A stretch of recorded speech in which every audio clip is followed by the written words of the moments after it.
Hey everyone, welcome back. हमारे घर की छोटी मोटी ऐसी परेशानियां होती हैं जो हम डेली काम करते समय फेस करते हैं, चाहे वो किचन की हो या किसी भी दूसरे रूम की। तो इन सभी परेशानियों के बहुत ही आसान से सॉल्यूशन होते हैं। तो आज की वीडियो में आपके साथ शेयर करूंगी इसी तरह के कुछ home tips and hacks. I am sure आपको ये सब पसंद आएंगे। वीडियो अच्छी लगेगी तो इसे लाइक और शेयर ज़रूर कीजिएगा और आप मुझे फॉलो कर सकते हैं फेसबुक और इंस्टाग्राम पे। और इन हैक्स को फॉलो करने के लिए आपको कोई भी पैसे खर्च करने की बिल्कुल भी ज़रूरत नहीं है। तो चलिए स्टार्ट करते हैं आज का वीडियो। सर्दियां तो ख़त्म हो गई हैं, लेकिन वैसलीन का जो यूज़ है ना वो अभी भी आपको काफ़ी आएगा और इसको आप कई सारी जगह पे यूज़ कर सकते हैं। कई सारी चीज़ें, कई सारी छोटी छोटी प्रॉब्लम्स को सॉल्व करने के लिए। जैसे कि चूड़ियों को हम जब भी पहन के रखते हैं तो हमारे हाथ ना काम करते करते थोड़े से टफ़ हो जाते हैं, रफ़ हो जाते हैं, इसलिए चूड़ियाँ निकालने में और पहनने में थोड़ी सी परेशानी होती है। तो बस आप वैसलीन लगा लीजिए और चूड़ियों को पहन लीजिए या निकाल लीजिए। ये बहुत ही आसानी से आप कर सकेंगे, बिना बिल्कुल भी आपको हाथ में पेन नहीं होगा और पता भी नहीं चलेगा। तो इस तरह से ना वैसलीन अभी भी आप अच्छे से रखिए, ये सर्दियों के बाद भी बहुत काम आते हैं। हमारी जो नेल पॉलिश की जो बॉटल्स होती हैं, ये रखे रखे काफ़ी ज़्यादा इसका जो कैप रहता है ना वो बहुत ज़्यादा टाइट हो जाता है और इसे खोलने में बहुत परेशानी होती है। तो काफ़ी आपको एनर्जी लगती है इसको निकालने के लिए। तो इसको ना आप जब भी यूज़ करें, आप नेल पॉलिश बंद करने के पहले इसका जो ऊपर का पोर्शन है ना उसमें आप थोड़ा सा वैसलीन लगा दीजिए। तो आप जब भी नेक्स्ट टाइम नेल पॉलिश की बॉटल ओपन करेंगे या अभी भी आप जितनी भी आपके पास नेल पॉलिश की बॉटल्स हैं ना आप उनको ओपन कर लीजिए और इस तरह से ना वैसलीन लगा दीजिए और फिर उसके बाद इसका जो लिड है वो बंद कीजिए। ये कभी भी बहुत ज़्यादा टाइट नहीं होगा और नेक्स्ट टाइम आप जब भी इसे ओपन करेंगे तो आसानी से ओपन कर पाएंगे।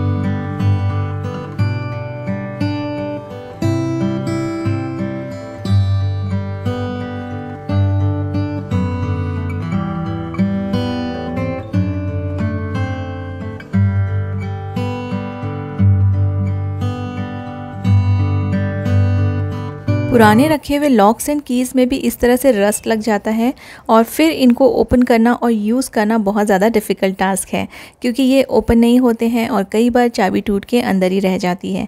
तो आप जब इस तरह से रस्टी किसी आप लॉक या की को यूज़ करना चाह रहे हो पुराने जो रखे हुए हैं, तो सबसे पहले आप ना उसमें वैसलीन लगा लीजिए। पहले तो आप इसके कीज़ पे वैसलीन लगा लीजिए और जितना इसमें से रस्ट हो सके निकलने दीजिए, क्योंकि वैसलीन लगाने के बाद ना इसका रस्ट थोड़ा सा निकल के आएगा। तो मैंने एक कॉटन बड यूज़ किया है, उसके हेल्प से मैं इसमें वैसलीन लगा रही हूँ। थोड़ा बहुत रस्ट इसमें निकल के आ जाएगा और फिर आप इसको लॉक में लगाइए और आपका जो लॉक है ना आसानी से ओपन हो जाएगा।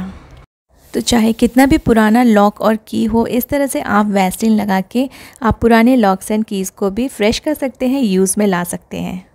और लॉक में भी आप यहाँ पे ना थोड़ा सा वैसलीन लगा के इसे रखिए, तो यहाँ पर भी ना रस्ट कम लगेगा और आपके जो लॉक्स हैं वो ख़राब नहीं होंगे।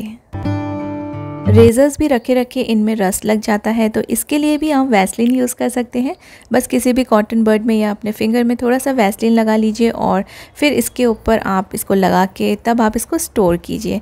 तो आपके जितने भी रेज़र्स हैं ना वो उसमें कभी भी रस्ट नहीं लगेगा और वो हमेशा ही नए रहेंगे।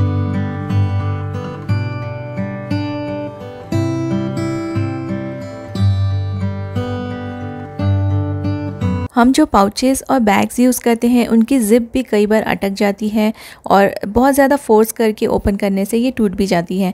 तो ये तो मेरा वैसे नया पर्स है, नया पाउच है, तो इसमें तो इसकी ज़िप अच्छी है, लेकिन फिर भी मैं आपको इसमें लगा के बताती हूँ कि किस तरह से आप अपने ज़िप को, पुराने जो पर्स होते हैं और जो पाउचेस होते हैं उनकी ज़िप को ख़राब होने से बचा सकते हैं। तो जितने भी पर्सेस हैं आपके पास, चाहे वो पुराने हों या नए, आप उनमें इस तरह से ना वैसलीन लगा के रखिए, तो इनकी जो ज़िप है वो कभी भी ख़राब नहीं होगी और ये कभी भी टूटेंगी नहीं। तो इस तरह से अगर आप रखेंगे तो आपके जो पुराने बैग्स हैं उनकी जिप भी ठीक हो जाएगी और नए बैग्स के जिप्स को भी आप खराब होने से बचा पाएंगे।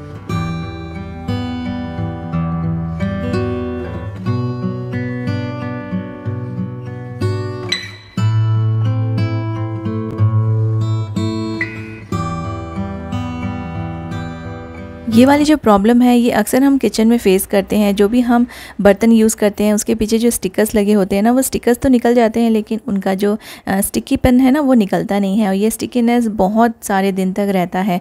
कई बार इसको स्क्रब करने के बाद ना बर्तन थोड़े से ख़राब हो जाते हैं। जैसे इस तरह के जो ट्रेज़ होते हैं इनमें स्क्रैच आ जाते हैं, स्टील के बर्तन में भी स्क्रैच आ जाते हैं। तो बिना स्क्रब किए आप आसानी से वैसलीन लगा के इस जो चिकटपना है, जो स्टिकीनेस है, इसको निकाल सकते हैं। बस जहाँ भी आपको लग रहा है कि स्टिकी है वहाँ पे आप वैसलीन लगा दीजिए, 2 मिनट के लिए ऐसे ही रहने दीजिए और फिर किसी भी कपड़े से आप इसको थोड़ा सा रब करेंगे ना, ये आसानी से निकल जाएगा और ये बिल्कुल क्लीन हो जाएगा। चाहे आप स्टील के बर्तन यूज़ करें, चाहे आप इस तरह के ट्रेस में आप इसको लगा सकते हैं। किसी भी तरह के बर्तन हो, किसी भी तरह का सरफेस हो, आप वहाँ पे वैसलीन लगा के जो स्टिकीपन है ना उसको निकाल सकते हैं। बहुत ही आसानी से स्टिकीपन निकल जाएगा। ना हमने कोई सोप यूज़ किया और ना ही हमने इसको स्क्रब किया और ये पूरा का पूरा जो है ना एकदम साफ़ हो गया है। तो इस तरह से आप जितने भी स्टिकर्स आपके बर्तनों में लगे हैं उस एरिया को, उस बर्तन को आप ऐसे साफ़ कर लीजिए।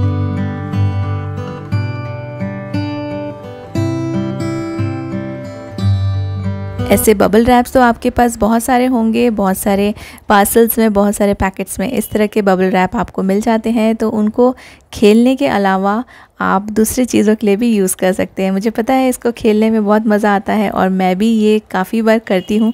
तो इसको ना इसके अलावा भी बहुत सारे यूज़फुल चीज़ों में आप यूज़ कर सकते हैं। कुछ सिल्क के कपड़े होते हैं जिनको हैंग करते से ही वो यहाँ वहाँ सरक के गिर जाते हैं। चाहे आप इनको कितने भी अच्छे से रखें, सिल्क के कपड़े ना, इस तरह के कपड़े जो रहते हैं थोड़े से हैवी भी रहते हैं और ये सरक सरक के ना आपके वार्डरोब में गिर जाते हैं।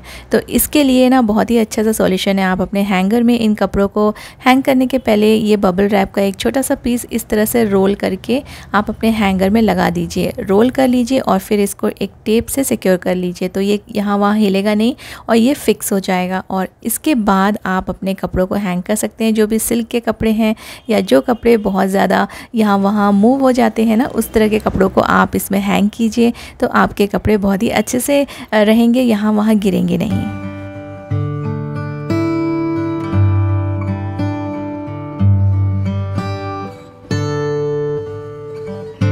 कुछ ओकेशनली पहनने वाले शूज़ हम इनको हमेशा यूज़ नहीं करते हैं, ओकेशनली ही यूज़ करते हैं। तो इनको आप पैक करने के पहले या रखने के पहले ना ये जो बबल रैप होता है इसको अच्छे से आप शूज़ के अंदर डाल दीजिए। अदरवाइज़ ये जो शूज़ है ना इनके सारे शेप्स ख़राब हो जाएंगे। स्पेशली बच्चों के शूज़ एंड हस्बैंड के शूज़ को ना, उनको जो लेदर के शूज़ होते हैं उनके लिए तो ये परफेक्ट ऑप्शन है, क्योंकि उनके जो शेप्स ख़राब होते हैं ना तो फिर लेदर भी ख़राब हो जाता है और वो ठीक नहीं होता है। तो इस तरह से आप पैक करके रखिए और आपके जो शूज़ हैं उनके शेप्स बिल्कुल ठीक रहेंगे और ये शूज़ जल्दी ख़राब नहीं होंगे। और शूज़ की स्मेल से बचने के लिए जब आप इसमें बबल रैप डाल रहे हों तब थोड़ा सा आप बबल रैप पे ना परफ्यूम स्प्रे कर दीजिए और इससे भी ना जो शूज़ की स्मेल है वो भी नहीं आएगी, क्योंकि ये शूज़ हम लंबे समय तक स्टोर करके रखते हैं और कुछ शूज़ हम डेली नहीं पहनते हैं। तो इस तरह से आप बबल रैप डालने के पहले, उसको पैक करने के पहले उसमें थोड़ा सा स्प्रे कर दीजिए, कोई भी परफ्यूम जो भी आपके पास हो।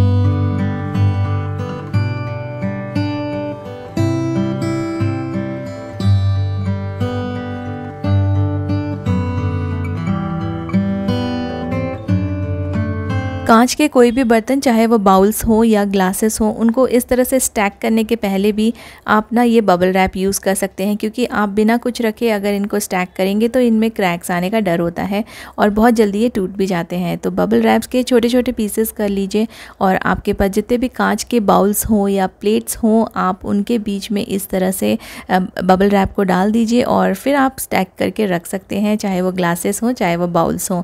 आप इसको कप्स के लिए भी इस तरह से पैकिंग यूज़ कर सकते हैं।